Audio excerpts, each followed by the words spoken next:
yoo akkana taate waan hin dubbannu qaba yoo akka duraa sana taate immoo waan hin dubbachuun irra jiraatu hundumaa waan irratti barreessee jira. Egaa ashama kabajamtoota abbootii amantaa kabajamtoota jaarsolii biyyaa fi kabajamtuu haadha siinqee kabajamtoota artistoota Oromoo biyya Jarmanii kabajamtoota qeerroodhaa fi qarree Oromoo biyya Jarmanii kan guyyaa har'aa asitti argamtu hundumti keessanuu ashamaa baga nagaan dhuftan isiniin jedha. Gaaddisa haara galfii qacceetu asii fachi sabboodhaa fi goonaa tuulamaa fi maccii warri uumaan tolchee qabdan seenaa guddoo warri koontoof daarimoo warri sikkoof mandoo dhiigummaa horiidhaan hin danda'amu bituun aseebuu fi raayyaa humbanaa fi ituu yoo nagaa qabaattan anis nagaan qaba isin nagaa dhabnaan anis nagaan qaba.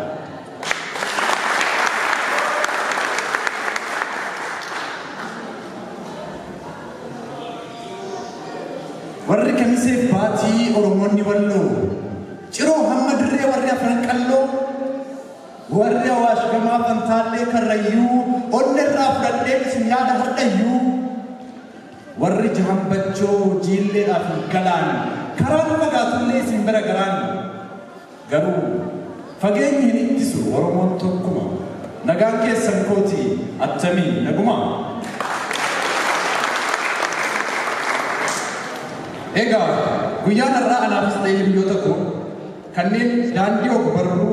afaan Oromoo waliin imalaa jirruuf guyyaa seena qabeessaa fi guyyaa adda ta'edha. Sababni isaas baroota lakkaawamanii dabran keessa gunguma garaa kootii fi cooma sammuu kootii bifa walalootiin kuusaa walaloo keessatti cimbisaa kanan ture yaadonni yeroo dheeraa jechoota xixiqqoo ta'anii utubamanii dhangaa garaa dhaabbataa kan dhaloota egereedhaaf ta'u akka booka qadaada cabseetti guyyaa har'aa akka lakkoofsa Awurooppaatti 3/7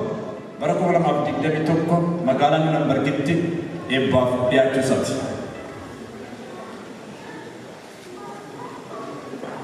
Guyyaa kana kan seena qabeessa taasisus abbootiin amantaa jaarsoliin biyyaa haadha siinqee akkasumas qeerroodhaa fi qarreen babbareedoon Oromoo biyya Jarmanii kitaaba marsaa tokkoffaa ta'e kana eebbisuudhaaf iddoo jiran hundumaa fageenya otoo hin daangessin tulluu qaxxaamuranii dhufanii guyyaa kana na cinaa dhaabbachuun isaanii guyyaa kana kan seena qabeessa taasiseera.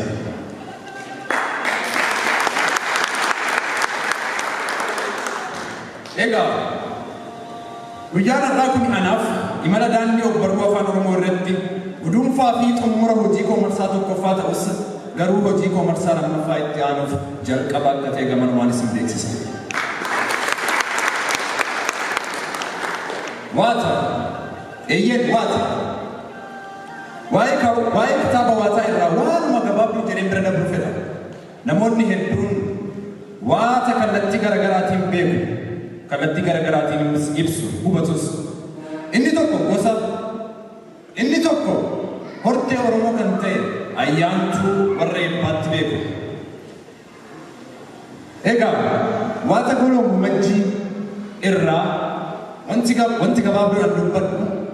akka naaf hubattanis dubbistoonni koo kanan barbaadu Oromoonni waata waan jedhu kana kallattii garaagaraatiin beeku akkuma reefu jedhe gosa hortee Oromoo kan ta'e waata goloo majjii fi waata ayyaantuu warra eebbaan hundumtuu seeraa fi heera maqaa of danda'e kan qabudha. Garuu kitaabni koo waata kan jedhe marsaa tokkoffaan kuni maqaa waata jedhamu uffifatus guutumaan guututti gosaa fi nama waata ayyaantuu kanarratti kan xiyyeeffate ta'uu dhabuu isaa akka naaf hubattan dubbistoota koo kabajaan isin ibsuu barbaadu.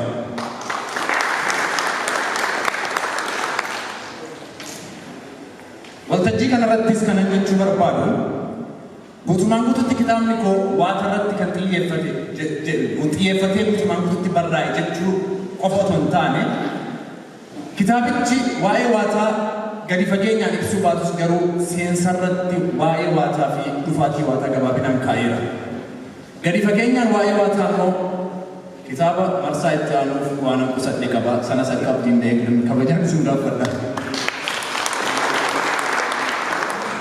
Waata waata jette waatni immoo maali gurmaan kun maaliif waata jedhe gaaffiitti ta'ee na gaafachaa turtan kan kanaan dura na gaafattanis kan baboona na gaafachuu hin waan gabaabduu tokko lama jedhee dabruu barbaada waata wanti jedhee fi waatu bade waatatu dhugaadha waatatu safuudha safuutu immoo safeeffata cabe gadaatu immoo milkii dhabe kanaafan waata jedhe eebbatu gabaabbate abaarsatu dheerate kanaafan waata jedhe beekatu beekumsaa wal dhabe hayyatu hayyutti dhabe kanaafan waata jedhe ammas waata nama waati qabaaretu teessumatti ol ba'a hummaadhaa fi uumamni eessaan nagaa ta'a hamma ilmi eebbifamaan teessumatti ol ba'u biyyaa miti firaa bineensu nagaan ta'u yaaddoo fi gadadoon muddatee ol siquun guyyaadhaa guyyatti ilmechee dhiquun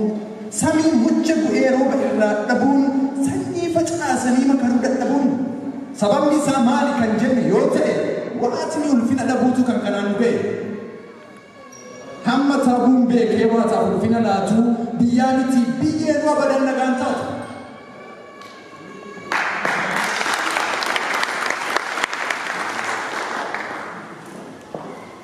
ulfinni uumamaa daran gadi bu'uun akka ilmoo bineensaatti ilmi namaa du'uun du'anii awwaalcha dhabuun badanii barbaacha dhabuun dhugaan ulfina dhabuu irraa kan madde kanaaf qe'een meeqa hongee beelaan badde iyyi faara tolee waataan hin qajeelin samiirraa ofumaa rooba hin qajeelin yaadamuu caalaa dagatamuu marguun guddaa kabajni maluuf dukkanatti darbuun ijaaruun salphatee diigin immoo dagaaguun hatti diiga'amee darri wal hanqaaquun hayyuun bu'aa buusu suuqatti gaadiramuun gadaan gadadoodhaan qa'ee ari'amuun gaariin gatii gamnaan badiif daandii tolchuun bokkuun otuu jiru uleedhaan wal bulchuun utuu nyaatanii beela'uun namni bineensa meejee jedhuun gammachuun fagaachuun gaddaaf gadadoon baay'achuun fira koo dhiiga koo waatatu ulfina daaree imimmaan buusee abaare kanaafuu yaa biyyaa kanaafuu yaa sabaa kabajni ulfinni waataa bakkatti deebi'uu qaba mee isinumti yaadaa kun soba qabaare meerree qotee bulaan gombisaa ijaare qabnaa wanta beeknu yaada waliif jiruu qotee bulaan gabaadhaa midhaan bitaan jiru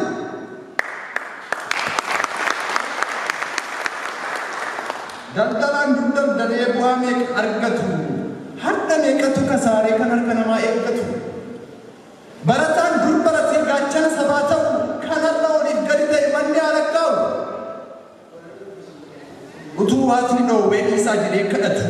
daandii sirrii dhiisanii qilee seenuu filatu utuu waatni fuulleetti waan meeqa akeekuu cirracha facaasanii taa'anii biqila eegu uuu jedheeniyya na gargaara jamaa rakkoon saba gaaga'ee eebba waataa hajamu ilteedinnaa lafti si dhaga'i gadaan si dhaga'i yaa agabbisi gadaan hulluuksisi haa jedhu waatni carraan kennamee fi kana ta'uu baatu gadaan hamtuun caamtu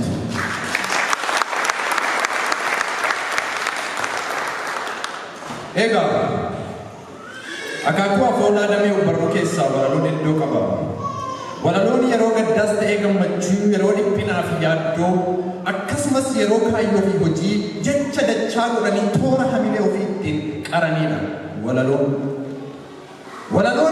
tan gunguma garaa ofii ittiin dhageeffatanii gaafa dubbiin garaatti nama hukte akka booka qadaada cabseetti ittiin ofirraa dhoosanii bakkeetti baasanidha walaloon egaa kan irraa hafeef dubbistoonni keenya kitaaba kuusaa marsaa tokkoffaa ta'e waata akka saaqaniis immoo buhaaraa waa irraa akka baratan kabajaadhaan isin affeera.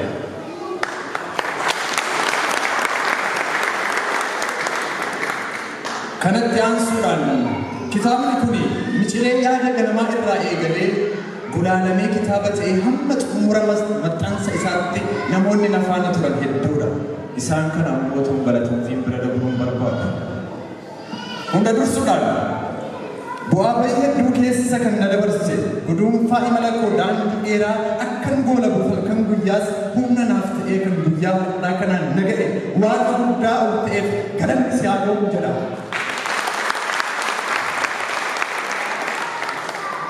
Itti aansuudhaan haala rakkisaa keessa taa'ee fageenya otoo hin daangessin dadhabbii koo dadhabee kitaaba kana bocee gulaaluudhaan kan na faana ture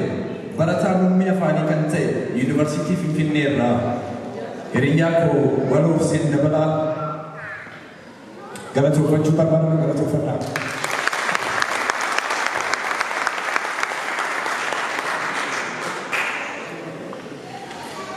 Akkasumas yaadota na harkaa mancaan walitti naaf qabuudhaan jalqabarraa eegalee hamma dhumaatti kitaaba kana simboo kan itti godhe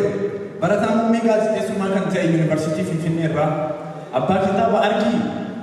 Waloo Ammaan Timaam galatoonfachuun barbaadnaa galatoonfadhaa.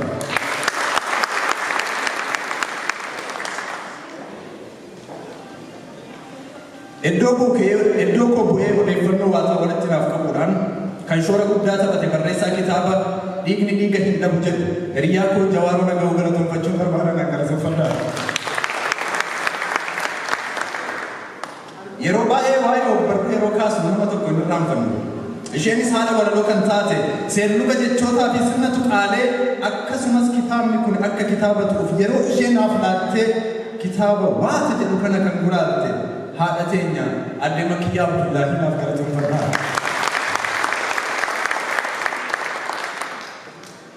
Akkasumas albamii walaloo koo hibboo deebii dhabe jedhu irraa eegalee hamma hojii koo kanaatti gorsi isaanii kan daandii ogbarruu irratti na cimse luba Tasgara Hirphoo galatoonfachuun barbaada. Haaluma kana fakkaatuun kitaabni kun dogongora qubee fi tuqaalee akkasumas jechootaa fi yaadonni qabiyyee kitaabicha kana keessa jiranii daandii sirriirraa akka hin maqne amantaa garagaraatti akka hin buune ta'anii yeroo fudhatanii kan naaf sororan hiriyaa koo yeroo san Ahmadii fi barreessaa kitaaba onneerraa gara onnee kan jedhu dargaggoo Ustaaz Umar Faaruq bin Sheek Aliyyi galatoonfachuun barbaada. Naaf galatoonfadhaa. Jireenya koo keessatti yeroo gaddaa fi gammachuu guyyaa tokko ofiisuuf biraa dhabee kan beekne olmaan kee ulfaataadha. Hiriyaa too obboleettii too Alimaa Muhammad galatoonfachuun barbaada.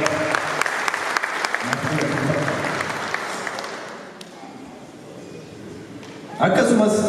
yaada na dhiphisu kamuu kan lafaana qooddattu akkan jajjabaadhuuf yeroo hundaa kan riqicha naaf taatu obboleettii too Aadde Leensaa Bulii galatoonfachuun barbaada. Dabalataanis sagantaa guyyaa har'aa kana irratti haadha siinqee taatee kan na cinaa jirtu maatii ishee wajjin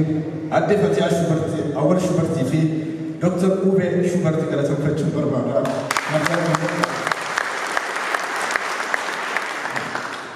Egaa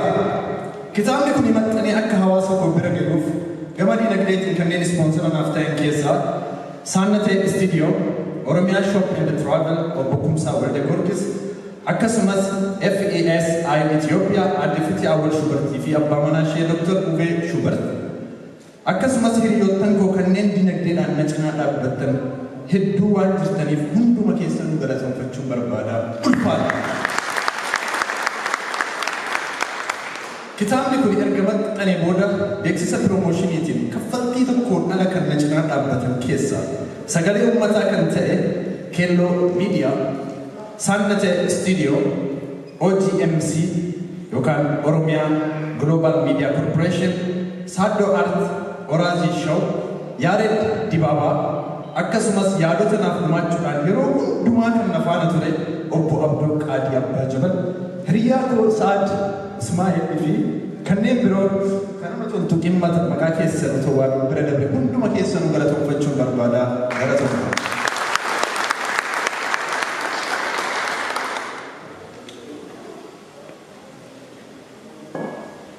Kaleessas ta'ee har'a akkan cimee jabaadhuuf akkan bahee mul'adhuuf hamma hamma dandeettii kootii ol saba kanatti kan dabaasuudhaaf gahee guddaa kan taphataa ture nama tokkotu jira. Har'as fageenya otoo hin daangessin fageenya qaxxaamuree sagantaa kana gidduutti kan argame gaazexeessaa Dumaa Biyyaadot yookaan Muhammad Ahmed.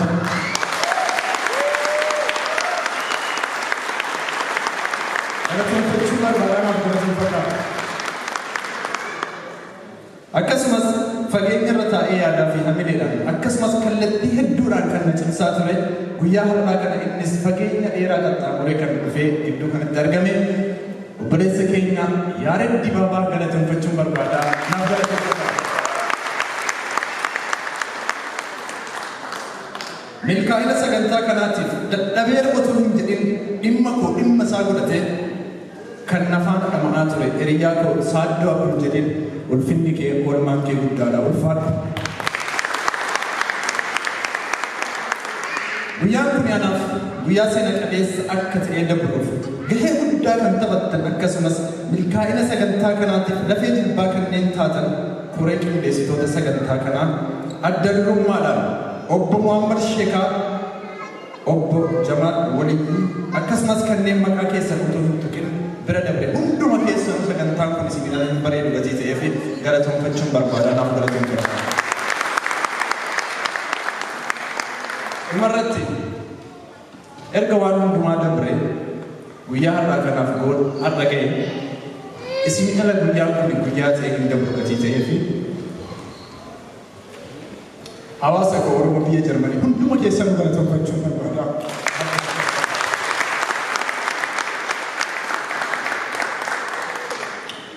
Kanatti aansuudhaan otoo danda'ame waa baay'een jedha. Garuu waan silaa jechuu qabu nan hundumaa kitaaba hawaasaa irratti barreesseera maal dubbadha. Kitaaba hawaasaa koo eebbisuudhaaf keessummoota kabajaa kan inni sitti affeeru hundumti isaaniitu as dhufaniitiin kitaaba kanaaf eebbisan kabajaan hawaamaa keessummoota keessaa Aadde Makiyyaa Abdullaahii carraa ta'ee guyyaa har'aa gidduutti hin argamne. Iddoo Aadde Makiyyaa Abdullaahii taatee addanatti kan affeeru obboleettii teenya Haliima Muhammad, obbo Kumsaa Walde Giyoorgis, haadha siinqee Aadde Fatiyaa Awwal Shubert, dargaggoo yookaan obboleessa koo Muzayyan Ismaa'eel, koree qindeessituu sagantaa kanarraa obbo Muhammad Sheekaa, akkasumas obbo Abdul Qaadir Abbaa Jabal gama waltajjii dhufanii akka kitaabicha naaf eebbisan kabajaan affeeraa hamilee naaf kennaaf.